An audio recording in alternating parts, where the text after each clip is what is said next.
સ્વામિનારાયણ સાક્ષાત અક્ષર પુરુષોત્તમ સર્વેભ્ય પરમાં શાંતિ આનંદમ સુખમર્પયેત. શ્રી સ્વામિનારાયણ ભગવાનની જય. શ્રી અક્ષર પુરુષોત્તમ મહારાજની જય. શ્રી ગુણાતીતાનંદ સ્વામી મહારાજની જય. શ્રી પ્રમુખ સ્વામી મહારાજની જય. શ્રી મહંત સ્વામી મહારાજની જય. પ્રગટ ગુરુ હરિ પરમ પૂજ્ય મહંત સ્વામી મહારાજની આજ્ઞા અને આશીર્વાદથી આપણે બધાએ નિત્ય પ્રાતઃ કથાનો લાભ લઈ રહ્યા છીએ. આજે આપણા માટે ફેબ્રુઆરી મહિનાની 22મી તારીખ અને ગુરુવારનો મહાપવિત્ર દિવસ છે અને 1164 સભા થાય છે અને કહત હૈ સહજાનંદ એ વિષય ઉપર 815મો દિવસ થાય છે. આજે 22મી ફેબ્રુઆરી એટલે વિશ્વકર્મા જયંતિ પણ આજના દિવસે ગણાય છે. આપણે જાણીએ છીએ એ પ્રમાણે હિન્દુ ધર્મની અંદર જુદા જુદા અવતારો અને જુદા જુદા ભગવાનના સ્વરૂપોને વિશેષ કરીને આપણે બધાય ખૂબ પ્રેમથી એમને યાદ કરતા રહ્યા છીએ. ત્યારે વિશ્વકર્મા ભગવાન પોતે આ સૃષ્ટિનું સર્જન કરે, એની અંદર જ્યાં જેવું કામ કરવું પડતું હોય ત્યાં તેવું કરી શકે એવા એ વિશ્વકર્મા ભગવાનનું પ્રાગટ્ય થયું છે. આપણે ગઈકાલના દિવસની અંદર ગરડા પ્રથમ પ્રકરણના 54મા વચનામૃતની અંદર સુકમુનિ સ્વામીના પ્રશ્નનો જવાબ કહેવાય છે કે ભગવાન સ્વામિનારાયણ પોતે આપે છે. આમ તો પ્રશ્નની અંદર જ આપણને ખબર પડે કે આપતકાળ આવે ત્યારે ધર્મમાં કેવી રીતે રહી શકે. એટલે એનાથી જ આપણે સમજી લઈએ કે ધર્મને રાખવા માટે ગમે તેવા આપતકાળની અંદર પણ આપણામાં કયા ગુણની વધારે વિશેષ જરૂરિયાત છે. જેમ આપણે જાણીએ છીએ એ પ્રમાણે મહારાજ પોતે આપણને પોતાને શરણે લીધા એટલે આપણે ભગવાનનો આશરો કર્યો. પછી ભગવાનને આશ્રય હોય એનું શું લક્ષણ, એમ પણ મહારાજે વરતાલના 5મા વચનામૃતની અંદર વાત મૂકી છે. અને ત્યારે પણ મહારાજ બોલ્યા છે કે તે વખતના સમયની અંદર જેને ભગવાનનો આશરો છે એને ગમે તેવી પ્રકારના વિપરીત દેશકાળ થાય તો પણ તે આશરાની વિશે લેશ માત્ર ડગમગાટ ન થાય અને દ્રઢ આશરો ભગવાનનો રાખીને પોતાના જીવનની અંદર એ કાર્ય કરે, સત્સંગ કરતો રહે, એને દ્રઢ આશરાવાળો કહીએ. એમાં મહારાજ શબ્દ વાપરે છે કે મહાપ્રલય જેવું દુઃખ આવીને ઊભું રહે ને તો પણ કહે છે કે રક્ષાનો કરનારો મને મળ્યા જે ભગવાન પરબ્રહ્મ પુરુષોત્તમ નારાયણ સિવાય બીજું કોઈ નથી. આ એવી જ રીતે જ્યારે અહીંયા આગળ ભગવાન સ્વામિનારાયણે આપણને ધર્મ, જ્ઞાન, વૈરાગ અને મહાત્મ્ય યુક્ત એવી જે એકાંતિકી ભક્તિ, જે એકાંતિકના લક્ષણો છે એની અંદર આપણો ધર્મ જે છે એ ધર્મે કરીને જે વ્યક્તિના જીવનની અંદર એ વિશેષ ગણાય છે. અને એટલા જ માટે થઈને કહે છે ને કે ધર્મો હિ તેષામ વિશેષ કરીને કે ધર્મ છે એનામાં વિશેષ ગુણ ગણાય. ધર્મો હિ તેષામ અધિકો વિશેષ ધર્મેણ હીના પશુભીર સમાના. તો આપણે ધર્મની વાત કરીએ તો આપણે નાવું ધોવું, પવિત્રપણે રહેવું, ભગવાનના પૂજાપાઠ કરવા, નિયમ એકાદશી આદિ કે આપણે એનું યથાર્થ પાલન કરવું, એ તો આપણા માટે છે જ. પરંતુ વિશેષ કરીને આપણો જે ધર્મ જે છે, કયો ધર્મ? તો કહે છે કે હું હિન્દુ છું, સનાતની છું. અને ભગવાન સ્વામિનારાયણના અક્ષર બ્રહ્મ એવા ગુણાતીતાનંદ સ્વામી કહેતા કે જે પોતે સ્વયં બ્રહ્મ છે એવા અક્ષર બ્રહ્મના સાધર્મપણાને પામીને મારે પુરુષોત્તમ નારાયણની ભક્તિ કરવાની છે એવું પણ એક આપણા અંતરની અંદર ધર્મની દ્રષ્ટિએ આપણે સ્વીકારવું પડે. જો ધર્મ વિના ભક્તિ કરવા જઈએ, કહેતા કે પોતાને બ્રહ્મરૂપ માન્યા વિના ભગવાનનું ભજન કે ભક્તિ કરીએ તો વિઘ્ન તો આવવાના જ છે, એમાં બે મત નથી. કારણ કે આપતકાળ તો આવશે જ. જેમ આપણે જાણીએ છીએ કે આપણને પોતાને મોટા પુરુષના વચનની ખટક હોય, કહેતા ભગવાનના વચનની ખટક હોય તો આપણે દેહ નથી, આપણે આત્મા છીએ, આપણે બ્રહ્મ છીએ એવું આપણને અંતરની અંદર મનાવવું જોઈએ. જેમ આપણે જાણીએ છીએ કે પવિત્રાનંદ સ્વામી પોતે આણંદના મંદિરની અંદર બિરાજમાન હતા અને સંધ્યાકાળે સંતોએ ત્યાં આગળ ધૂનની અંદર જ પહેલા એવું ગવાતું કે સ્વામિનારાયણ નરનારાયણ સ્વામિનારાયણ એવું બોલતા હશે. એમાં જુવાન સંતોએ એ બોલવાનું એવું શરૂ કર્યું કે સ્વામિનારાયણ સ્વામિનારાયણ. અને ત્યારે તે વખતના સભાની અંદર મને પવિત્રાનંદ સ્વામીને ગમ્યું નહીં. ઘણી વખત આપણી પ્રકૃતિ કેવી હોય છે કે જે કંઈ આપણને કહેવામાં આવ્યું હોય આપણે એને પકડી રાખતા હોઈએ છીએ, પણ વાસ્તવિક ભગવાન સ્વામિનારાયણનું ભજન થતું હોય તો એમાં ખોટું પણ નથી. અને એટલા જ માટે થઈને ત્યાં આગળ સંતોની સાથે થોડી ઘણી બોલાચાલી થઈ. પવિત્રાનંદ સ્વામીને મનમાં એમ થયું કે તમે આ જૂની રીત બદલો છો. હવે જ્યારે આપણને ખરેખર આ લોકની અંદર આપણા ઈષ્ટદેવ ભગવાન સ્વામિનારાયણની આપણને પ્રાપ્તિ થઈ છે ત્યારે આપણે સ્વામિનારાયણ ભગવાનનું જ ભજન કરવું જોઈએ. આપણને બધાને સમાજની અંદર દરેક વ્યક્તિ જુદા જુદા દેવો અને અવતારો મંદિરોની અંદર પધરાવ્યા છે. એના કારણે કરીને સ્વામિનારાયણના મંદિરોમાં દર્શન કરવા આવે અને ત્યારે એને પણ એમ થાય કે અહીંયા પણ અમારા ભગવાન બિરાજમાન છે. અને એમ કરતા એના જીવની અંદર સત્સંગની વિશેષ દ્રઢતા થતી હોય છે. અને એનાથી વધારે વિશેષ કહેવા જઈએ તો મહારાજનો પોતાનો અંતરનો એ રદગત અભિપ્રાયને હેતુ તો એ જ હતો કે મારે આ યુગલ સ્વરૂપો પધરાવ્યા છે એમ મારે પણ મારા હયાતીની અંદર પણ યુગલ સ્વરૂપની પ્રતિષ્ઠા તો કરવી, પણ સ્વયં સ્વરૂપને પણ પધરાવવામાં ઘણા બધા પ્રશ્નો તે વખતના સમયની અંદર હતા કે મહારાજે સમય ઉપર મૂક્યો અને પોતે જ બ્રહ્મ સ્વરૂપ શાસ્ત્રીજી મહારાજ જેવા યુગ પુરુષ દ્વારા કાર્ય કરી ગયા.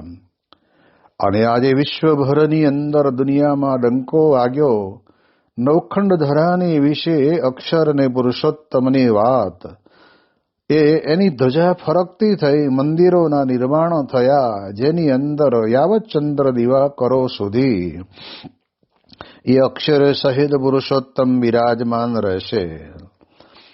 તો હવે આવી રીતે આ સિદ્ધાંત છે. એ સિદ્ધાંત માટે થઈને તે વખતે નાના નાના સંતોએ આ પ્રમાણે ધૂન શરૂ કરી, પણ બ્રહ્મરૂપનો ભાવ નહોતો આવ્યો, દેહ ભાવ પડેલો હતો. અને એના કારણે કરીને સંતો કોક બોલ્યું હશે કે ભાઈ હવે ઊંટ મરવાનું થાય ને તારે મારવાડ બાજુ મોઢું કરે. એટલે એમને લાગી આવ્યું કે હજુ મને મારવાડમાંથી આવું છું અને મને આવું કીધું.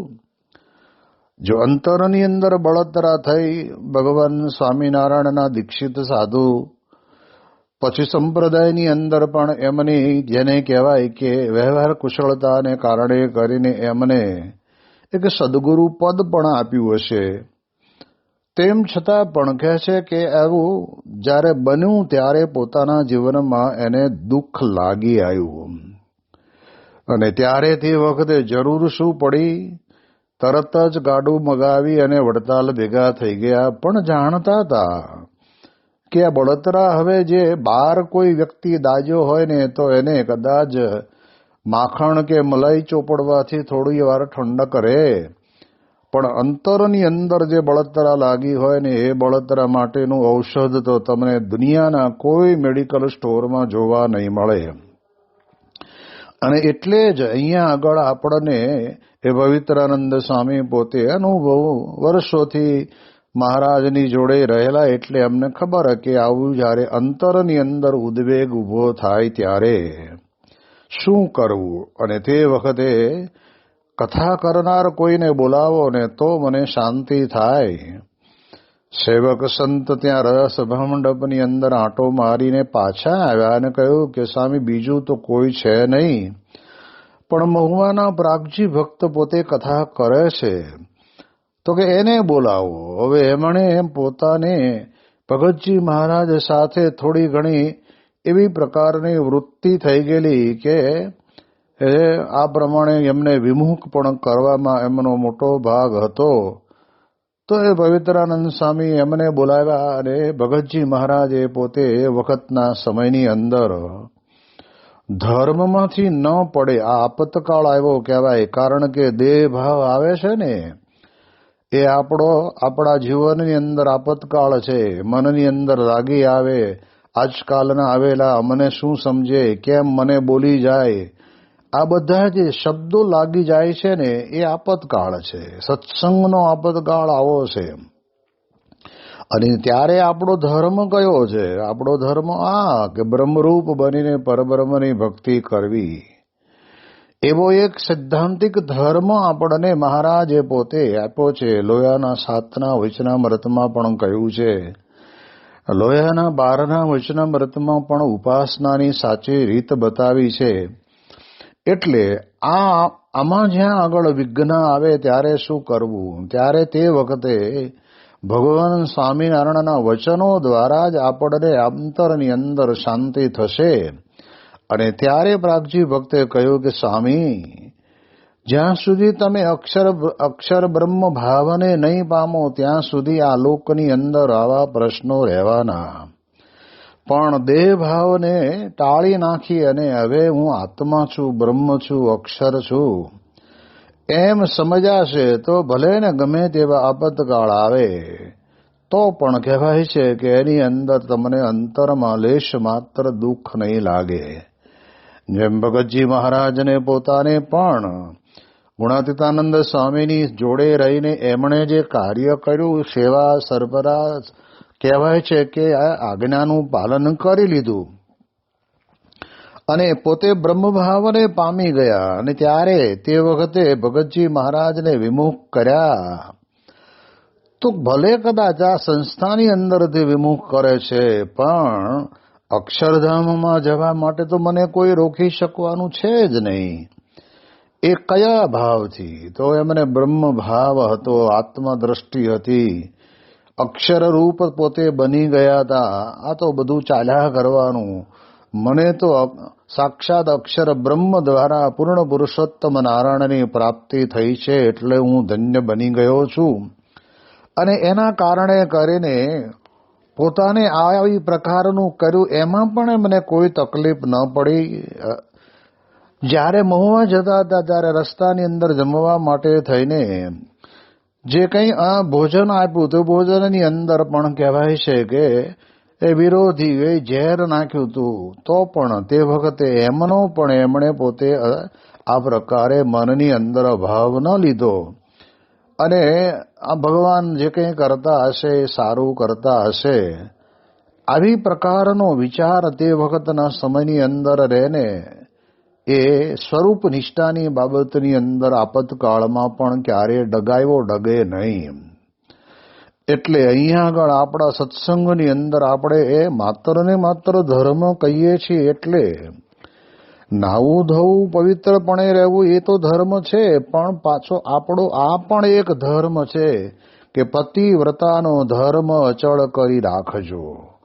આપણને પોતાના ઈષ્ટદેવ આપણને આપણા ગુરુવર્યો દ્વારા પ્રાપ્ત થયા છે, એને વિશેની આપણી ભક્તિ પતિવ્રતાના જેવી ભક્તિ હોવી જોઈએ. એ ધર્મ પતિવ્રતાનો ધર્મ પાળવાનો છે.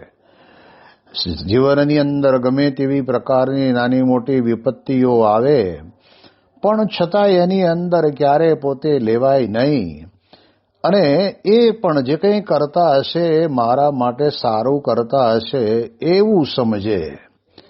એવા આ સત્સંગની અંદર કેટલા બધા પ્રસંગો આપણે ત્યાં આગળ આપણે બધાએ જાણ્યા છે, જોયા છે, માણ્યા છે.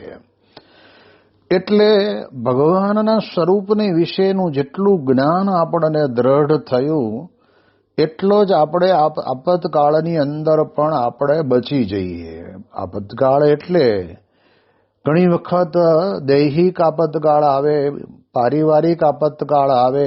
જેમ ગુણાતીતાનંદ સ્વામી વાતમાં લખ્યું કે એક કુટુંબની અંદર 24 જણા રહેતા હોય અને એમાં 23 જણા ધામમાં જાય અને એક જણ બચે ને ત્યારે પણ એને એમ થવું જોઈએ કે જે કંઈ બન્યું હશે મારા ઈષ્ટદેવની મરજી પ્રમાણે બન્યું હશે. તો એ વખતે એને ભગવાનના સ્વરૂપનું જ્ઞાન હોય અને તો જે કરે છે ભગવાન સારું કરે છે, તો એને એ આપતકાળની અંદર કોઈ દિવસ બીજો વિચાર આવતો નથી. જેમ આપણે જાણીએ છીએ કે આ લોકની અંદર ઘણા બધા એવા હરિભક્તો છે કે શરૂઆતની અંદર એટલું સરસ મજાનું જબરદસ્ત ધંધા બિઝનેસ જામેલા હોય અને પછીના સમયની અંદર આવું બને ત્યારે તે વખતે ભગવાન અને સંતના વચનની અંદર એને વિશ્વાસ હોય તો એના કારણે કરીને એ પોતે એ આપતકાળમાં ટકી જાય. જેમ પ્રમુખ સ્વામી મહારાજ પોતે અમદાવાદમાં બિરાજમાન હતા ને એક હરિભગત આવ્યા અને હરિભગતને પોતાના મિત્રની સાથે એણે કંઈક ધંધો કરતા હશે એટલે ધંધાની અંદર સરખો ભાગીદાર ભણો, પણ થોડાક સમય પછી ભાગીદારની બુદ્ધિમાં થોડોક વિપરીતતા આવી હશે એટલે એને એમ થયું કે હવે પૈસા ઓળવી જવા અને કહેવું કે ભાઈ ધંધામાં ખોટ જાય છે, શું કરવું છે, તારે લેવો છે કે મારે લેવો છે, અથવા તો આપણે ભાગે પડતા 2 જણા આપણે ખોટ ભોગવી લઈએ. એવું જ્યારે કર્યું ને ત્યારે એને મનમાં એમ થયું કે મારું આમ કેમ, આટલી બધી મહેનત કરવા છતાં ને આટલો બધો માલ નું જ્યારે હું બધી જગ્યાએ માર્કેટિંગ કરું છું છતાં આમ કેમ. તો ત્યારે વિચાર આવ્યો કોઈક વકીલને આપણે રોકીએ. ત્યારે વકીલે એવું કીધું કે તમે મને આ બધું કાગળિયા સોંપી દો, તમારે કાંઈ કરવાનું નથી, તમને ઉપરથી ઉપરાંત હું તમને તમારી મનપસંદ રકમ હું તમને પાછી અપાવી દઉં. પણ રાત્રે સૂતા ને ત્યારે વિચાર આવ્યો કે આપણે આવા સંજોગોની અંદર વકીલને કહેવું, વકીલ વળી આમાંથી સાચું હોય ખોટું હોય આપણને ખબર પડે ન પડે, એના કરતા બાપાને જ આપણે પૂછીએ. એટલે પ્રમુખ સ્વામી મહારાજ પાસે પોતે આવે છે અને વિગતવાર બધી બાપાને વાત કરી કે સ્વામી આવું થયું છે. જે પ્રમુખ સ્વામી મહારાજ તે વખતે એટલું જ બોલ્યા, સ્વામી કે આપણે કાંકરીએ મેળો ભરણો જ નહોતો, કાશીએ ગયા જ નહોતા, આપણે ધંધો કર્યો જ નહોતો અને એણે આવું કર્યું છે એવું પણ આપણે વિચાર કરવાનો નહીં અને એ ભૂલી જવાનું.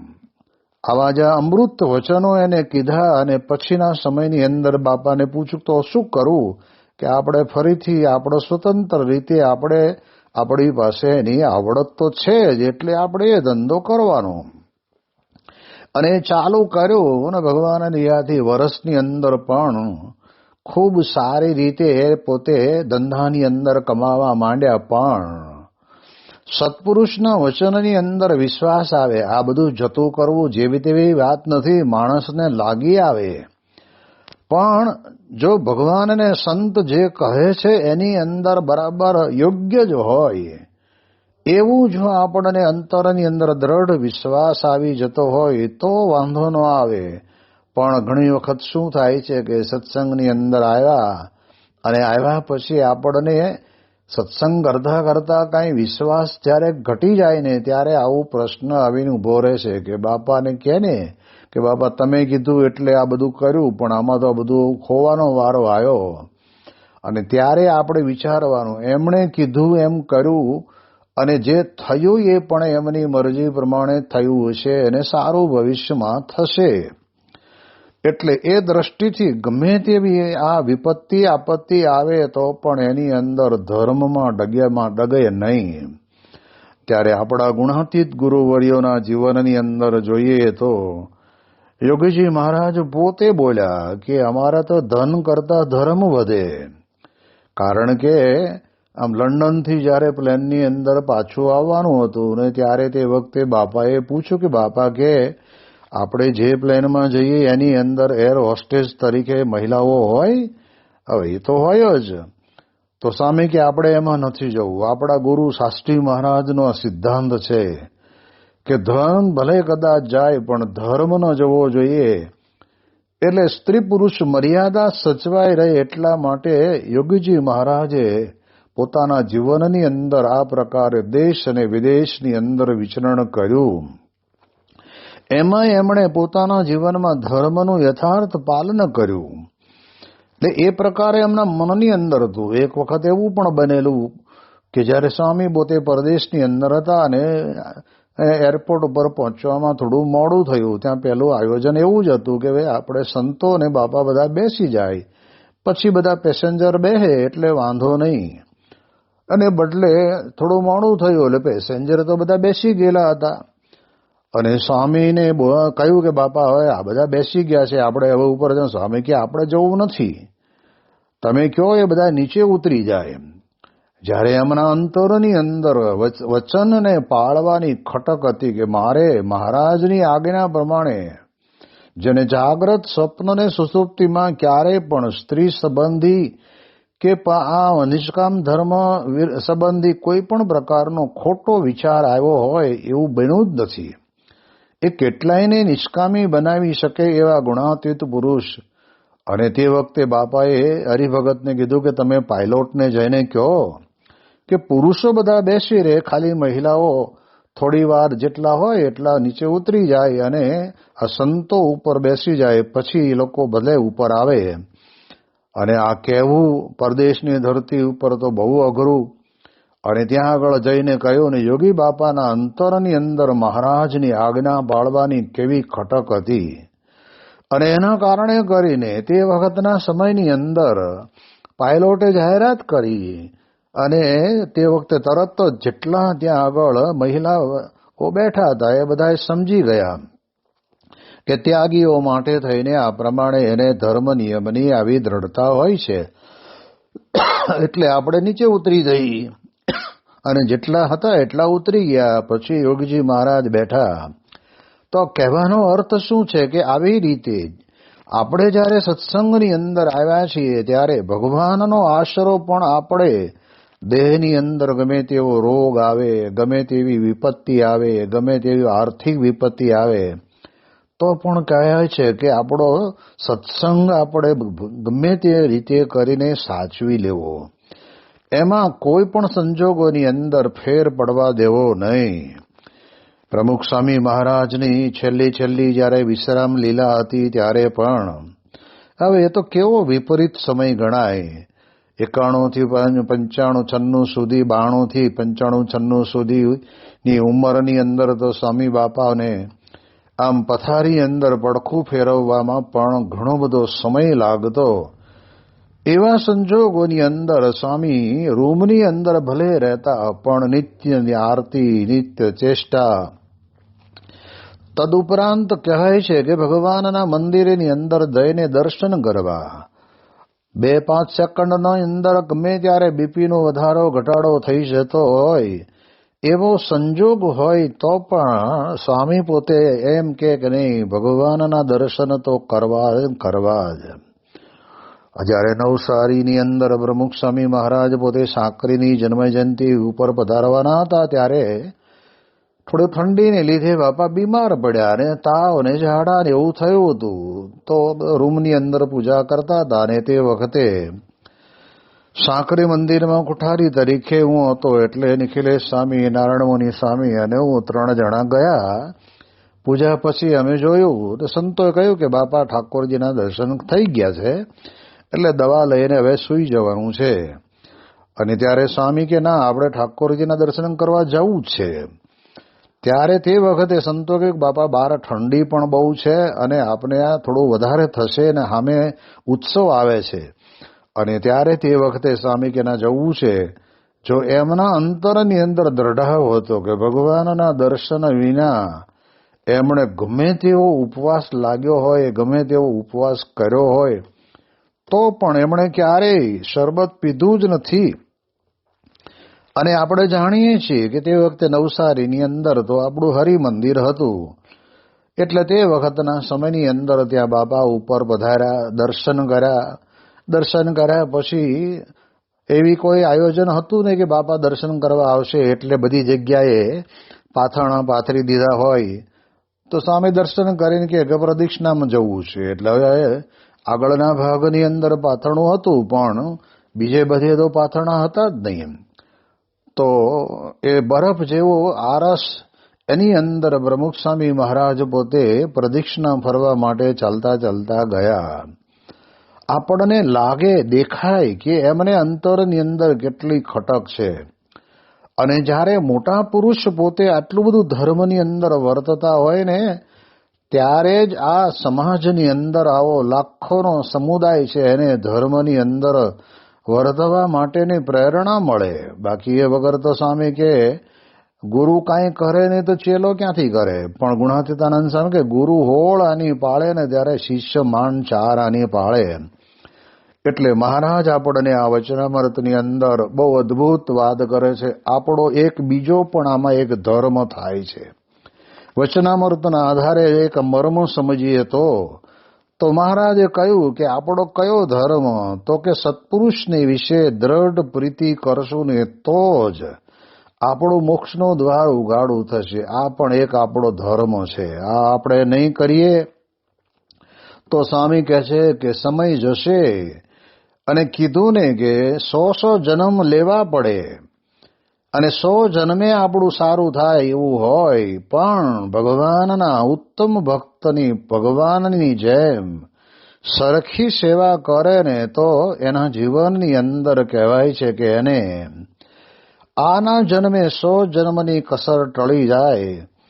એ આવી જબરજસ્ત વાત મહારાજે વચનામૃતની અંદર આપણને કરેલી છે. એટલે મહારાજ આ વચનામૃતની અંદર આપણને મોક્ષનું દ્વાર ક્યારે ઉઘાડું થાય તો આપણો ધર્મ કયો કે સત્પુરુષને વિશે વિશેષ પ્રીતિ કરી રાખવી. અને પ્રીતિ હોય તો જ આપણા મોક્ષના દરવાજા ખુલે, ભાગવત ધર્મનું પોષણ થાય. અને આ સત્સંગની અંદર આપણને જે તે સમયાંતરે મોટા પુરુષ જે પ્રકારે આપણને આજ્ઞા કરી હોય તે પ્રકારે આપણે આપણા નિયમની અંદર બરાબર રહીએ તો એના કારણે કરીને જીવનની અંદર આપણે ધન્ય બની જઈએ છીએ. અને મહારાજ એટલા માટે અહીંયા આગળ કહે છે કે તને ગમે તેવો આપતકાળ આવે તો પણ એ ધર્મ થકી પડે જ નહીં. માટે જેને વચનમાં દ્રઢતા છે તેનો ધર્મ દ્રઢ રહે અને તેનો જ સત્સંગ પણ દ્રઢ રહે. ભગવાનને સંતના વચનની અંદર જેની દ્રઢતા રહેલી છે અને એમ કહે છે ને કે દ્રઢતા જોઈને મદદ કરે મુરારી. આપણી દ્રઢતા હોય તો એ આપણી ગમે તે રીતે કરીને ભગવાન આપણી જેને કહેવાય ને કે આપણી મદદે આવીને ઊભા રહે. જેમ નથી આપણી કહેવત છે ને કે ચકલી માટે બ્રહ્માંડ બોળે, આ એવા ભગવાન. આપણે ભગવાનનો આશરો બરાબર પાકો હોય અને મને પ્રત્યક્ષ ને પ્રગટ મળ્યા છે, મારા માટે પરોક્ષ છે જ નહીં, એવી પ્રકારની દ્રઢ નિષ્ઠા થઈ હોય ને તો એને ગમે તેવા નાના મોટા દુઃખ એના ભાગ્યની અંદર લખેલા હોય, વિપત્તિ લખેલી હોય, તો પણ એની અંદર ક્યારેય હરહરી ન જાય, નાસીપાસ ન થાય અને અખંડ આનંદની અંદર રહે. જેમ પ્રભુદાસ લાલાજી આફ્રિકાથી આવ્યા ને ત્યારે કહ્યું કે શું તમે ત્યાં ગયા, લઈને હું આવ્યા? અને ત્યારે કીધું એમણે કે અહીંથી ગયો ત્યારે ધોતિયું જબ્બો પહેરીને ગયો હતો અને આવ્યો ને ત્યારે પેન્ટ કોટ ને પાટલું પહેરીને આવ્યો છું. ત્યારે આમ એવો આનંદ હતો. એને પ્રત્યક્ષ ભગવાન શાસ્ત્રી મહારાજ, યોગીજી મહારાજ, પ્રમુખ સ્વામી મહારાજ દ્વારા મળ્યા. એને મનાયું હતું. તો એવી એક પ્રકારે આજે આપણે અહીંયા આગળ ગરડા પ્રથમ પ્રકરણનું 54મું વચનામૃતને પૂર્ણ કરીએ છીએ. શ્રી સ્વામિનારાયણ ભગવાનની જય.